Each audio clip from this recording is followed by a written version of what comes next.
Écoutez, je crois que ce qui s'est passé cette nuit à Limoges, ce ne sont pas de simples violences urbaines, hein. C'est une déclaration de guerre contre les policiers, une déclaration de guerre contre l'État. Et nos collègues se sont retrouvés sous les tirs de mortier, visés par des groupes cagoulés, organisés, armés.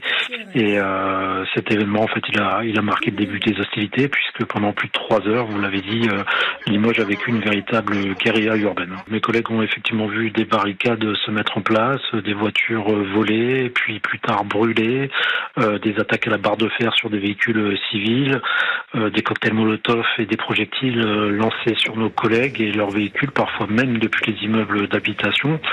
Au moment où je vous parle, vous l'avez dit, il y a 10 collègues blessés à qui nous souhaitons évidemment Alliance Police Nationale un prompt rétablissement, et la majorité d'entre eux l'ont été à cause d'explosions à bout portant dans leur casque. Il faut rappeler quand même que le paroxysme de l'horreur dans cette soirée, c'est un de nos collègues qui a été attaqué hors service alors qu'il était au volant de sa voiture personnelle avec ses enfants à bord.